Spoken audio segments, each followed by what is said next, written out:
Hey, what's up, everybody? My name is William Lesane, better known as King William Lesane.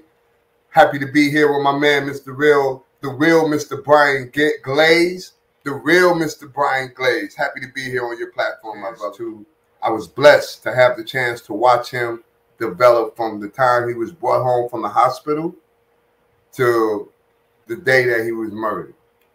So, very, very unique history that we have. And people are becoming aware of it and they're resonating with our history. So I'm here to share a little bit about that with you. And it was funny because think about it, in the Bronx, in the hood, here goes this little kid walking around with a kufi on and Bruce Lee Kung Fu slippers at the same time. So he got on a kufi, he got on a dashiki, and he got... That's Tupac. That's Tupac's activism was a birthright. It wasn't something that, he wanted to do or didn't want to do. It was his birthright. He was born into it. Militant, Black Panther, Trump, the bootleg thug mentality and that gangster mentality. Because if you listen to the words that came out that man's mouth, guess what? It was always for somebody else. When he spoke about different things, he was speaking about the injustice of so many others before he got to himself. Go, Glaze!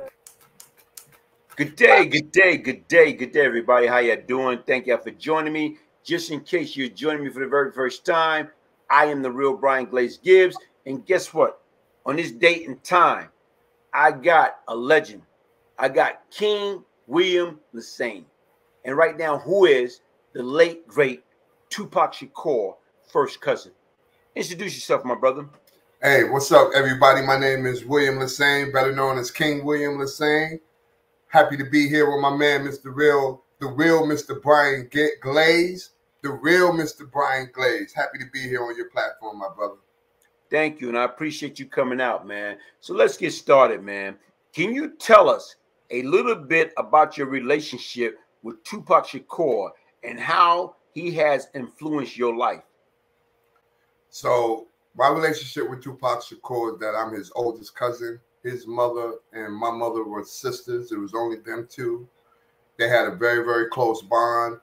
So naturally, Tupac and I, his sister and I, and my brothers and sisters, we all had a close bond. We all grew up together, basically in the same house. And, he influenced my life in a lot of ways, man, because I was blessed to have the chance to watch him develop from the time he was brought home from the hospital to the day that he was murdered. So very, very unique history that we have. And people are becoming aware of it and they're resonating with our history. So I'm here to share a little bit about that with you, Mr. Glaze. You know what? Let me ask you a quick question. What was the age differential between y'all two? So I was seven and a half years older than Pac. Well, 7 years and 2 months older than him. Okay. And see, that's a big difference. So you was like the big brother, the big cousin. Right. Okay. What are some of your fondest memory of Tupac, and how do you think he has left a lasting impact on the music industry? Man, my fondest memories of Pac was number one when he came home from the hospital, when his mother gave birth to him. That's a whole story in itself that I'm going to tell on another time, another platform. But when he came home from the hospital, here it was, a little baby. We had our first baby in the house in many years. And he was like the neighborhood pet. Like all the little pretty girls from the neighborhood would come over and want to babysit him, Or he was a pretty baby. He was beautiful. He had a head full of curly hair. You know what I'm saying? He was a beautiful little baby. And when in the Bronx in 1971, it was just a different era. And when babies came home, man, all the neighborhood, the whole entire neighborhood came to our house to welcome that baby. You know what I'm saying? And that was one of my fondest memories. But I have many other memories about Pac. Another fond memory was when he started getting into Bruce Lee, when he was like 4 or 5 years old, 6 years old. And And it was funny because think about it, in the Bronx, in the hood, here goes this little kid walking around with a kufi on and Bruce Lee kung fu slippers at the same time. So he got on a kufi, he got on a dashiki, and he got on little kung fu slippers. And he really thought he was Bruce Lee, man. You know, but think about it, Glaze. You remember that era, man? We all thought we was Bruce Lee. You remember? So it was funny to see him adapt to that too, you know. You sit back and think about, you talk about Bruce Lee, and you can't talk about Bruce Lee while talking about Jim Kelly and Chuck Norris, man, because that was a thing, man, that karate. You know, it was all about that. And I like that because once again, you just gave me a quick flashback, you know. Hey, Tupac was known for his activism and his strong voice in addressing social issue. How do you think his activism has inspired others, and how do you continue to carry on his legacy? His activism is going to always inspire people because he comes from a long line of activists. You know what I'm saying? So it don't even really start with Tupac. It starts with his mother. It starts with the people who are in his mother's life and all that story. So he brings that story to his activism. But other than that, Tupac's activism should be remembered as a person who was committed to trying to change the condition of his people, just like his mother, just like the men that was in his mother's lives, just like the Black Panther Party, and just like all the other revolutionaries that we know and love who died for our cause. That's Tupac. Tupac's activism was a birthright.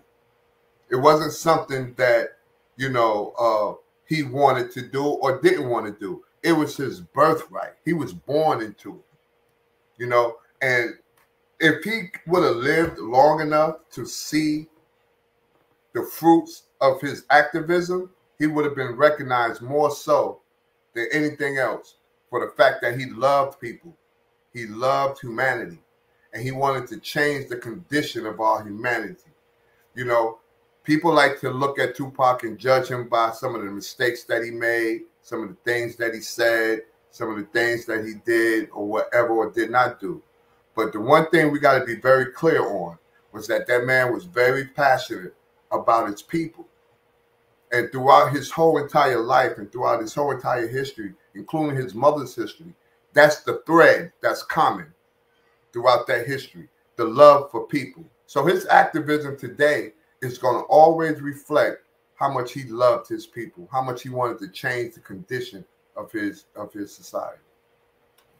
You know what? Even with that being said, it's like right now, when I told my wife that I was going to interview you, we was in contact. And right now, as she came up and said, "Oh, look, it's this documentary, Dear Mama, I want to see." And even right now is to get the opportunity to watch that. And honestly speaking, like I said, right now is to me, like from watching that, you know, Dear Mama on Hulu, and right now in that series, it opened my eye to so many different things. And it opened and helped me get a better understanding who the late, great Tupac Shakur was and what he stand for. See, everybody look at that stuff, talk about thug life, and they talk about gangster music. The difference is, from what I gather within a short period of time, he was not thug life. He was not a gangster. But right now is he was original Black Panther. So the bottom line is he was original militant more so than anything. So to me, a militant Black Panther trumped the bootleg thug mentality and that gangster mentality. Because if you listen to the words that came out that man's mouth, guess what? It was always for somebody else. When he spoke about different things, he was speaking about the injustice of so many others before he got to himself. Yeah, that's so true, man. And like I said, man, that was something that he was born into. And like, you know, to put it in context, you know, picture a young man, young Black man who has this message that he wants to spread among people who are caught up in their own lives. Let's put it that way. They're caught up in the matrix, right? And he wants to spread his message among this group of people. He has to figure out a way to do it effectively. He has to figure out a way to reach these people, this community. He has to figure out how I'm going to get my message across where these people are going to resonate with it, and they're going to act accordingly. And that's why he came up with that persona, with this thug-like persona, with this acronym, the hate you gave us little infants, fucks everybody, which was the acronym for thug life. He came up with that along with others who helped him come up with it, very good people, so that he can reach the people that he wanted to reach. It was never meant to portray him, that acronym or the word thug was never meant to portray him as a thug, but instead was meant to portray him as a person who was against this system of injustice that portrayed us as thugs, portrayed his people as thugs, as people who were lazy, shiftless. You know, that image, that stereotype they gave us. You know, people who couldn't do for ourselves, people who were reliant on others. You know, he wanted to dispel that myth, and that's a large order for a young person to want to take upon himself. You know, and he paid dearly for it, but that was what his motivation was. He wanted to change the stereotype. He wanted to change the narrative of young black men in this country and women, you know, and that's what he tried to do, man. And I salute him for it, man. But you know, people, like you said, people get it twisted, and they feed into the ideology that Pac was a thug and he was this and he was that, he was a gangster rapper and all this and that. But no, all that was on the surface was a way for him to be able to reach the people that he wanted to reach. That's all it was. You adapt to your circumstance. So the bottom line is you be that chameleon and do the things that you need to do in order to get your message across. Because once again, if you don't have no identity, people is not going to identify with you, so you're not going to be able to get that message across. So